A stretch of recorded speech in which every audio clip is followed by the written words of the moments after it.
हमारा social welfare department जो है वो डिस्ट्रिक्ट श्रीनगर में कुछ इंपॉर्टेंट प्रोजेक्ट्स को एग्जीक्यूट कर रहा है, जिसमें हमारा पलाश और परीक्षा है जो हमारे बच्चों के लिए चलते हैं स्पेशल स्कूल्स। पिछले 1-2 महीने पहले कुछ वहाँ पे अपग्रेडेशन की ज़रूरत थी। सोशल वेलफेयर डिपार्टमेंट और हमारी एग्जीक्यूटिंग एजेंसीज ने इंश्योर किया कि वहाँ के बच्चों की जो डिमांड्स है with respect to sports, with respect to education, with respect to health camps, वो पूरे किए गए।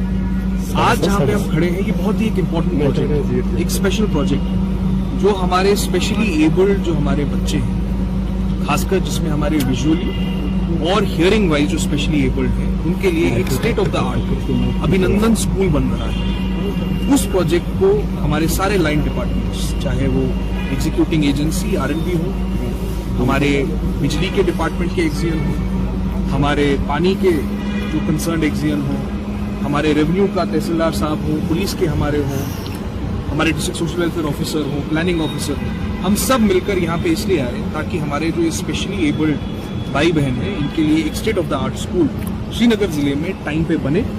और हमने ये आज सबने मिलकर ये इंश्योर करना है कि ये विदाउट एनी डिले और क्वालिटी के साथ काम जो है वो हो, और जल्द से जल्द स्कूल जो है हमारे स्पेशली एबल्ड बच्चों के लिए हम डेडिकेट कर सकते हैं। सर, इसके लिए कोई स्पेसिफिक टाइमलाइन या डेडलाइन आपकी तरफ? जो हमारा टाइम का कंप्लीशन का जो पीरियड है वो 2027 में ये प्रोजेक्ट कंप्लीट होगा, पर हम लोगों की ये एक कोशिश रहेगी कि टाइमलाइन से पहले ही हम इस प्रोजेक्ट को कंप्लीट कर लें, क्योंकि ये श्रीनगर में ही नहीं पूरे कश्मीर डिवीजन का इकलौता ऐसा स्कूल है जो हमारे इन बच्चों के लिए बनता है। Sir, apart from mushrooming growth हो रही है श्रीनगर शहर में प्राइवेट कोचिंग सेंटर्स की और इवन की जो रेंटेड एकोमोडेशंस है, लेकिन अब लोग ये पूछ रहे हैं कि उसकी क्या कोई रेगुलेशन है, चेक एंड बैलेंस थोड़ा सा उसको देखा जाए।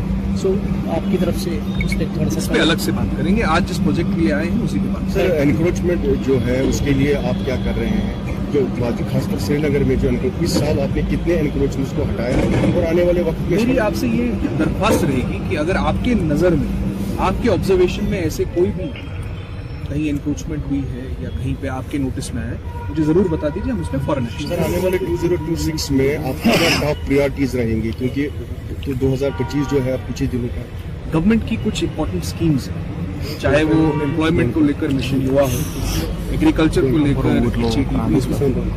इंफ्रास्ट्रक्चर प्रोजेक्ट जो श्रीनगर में बन रहे हैं, जो ऑलरेडी सैंक्शन, उन प्रोजेक्ट्स को फाइनली लास्ट माइल कनेक्टिविटी देके कंप्लीट कराएं। और कोई भी प्रोजेक्ट जो सैंक्शन है जिसके लिए पैसे ऑलरेडी इयरमार्क किए गए हैं गवर्नमेंट के द्वारा, वो बीच में रुके ना।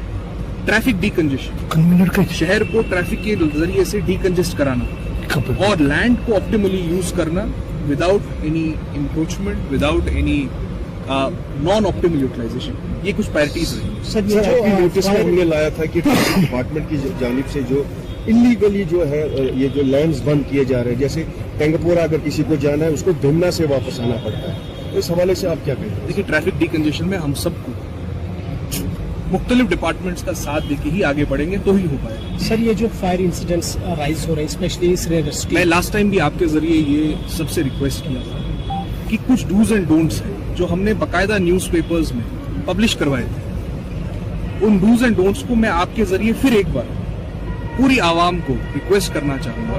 एक तो आपने जो इलेक्ट्रिकल अप्लायंसेस यूज किए हैं, उन इलेक्ट्रिकल अप्लायंसेस को एक बार ऑडिट जरूर कराएं। क्या जो लोड आप यूज कर रहे हैं और जो इलेक्ट्रिकल अप्लायंसेस आप यूज कर रहे हैं, क्या वो आपस में कॉन्ग्रुएंट है कि नहीं है? ऐसा तो नहीं है कि जो लोड आप यूज कर रहे हैं वो आपके इलेक्ट्रिकल अप्लायंसेस नहीं ले पा रहे हैं। दूसरा, या तो स्ट्रांगर शिवना, उसको जब आप यूज करते हैं तो उसमें एहतियात बरतने की बड़ी जरूरत है। तीसरा, आप जब घास वगैरह कुछ ड्राई ग्रास रखते हैं अपने घर के पास, उसमें आग लगने के बड़े चांसेस होते हैं, उसको देखना जरूरी है।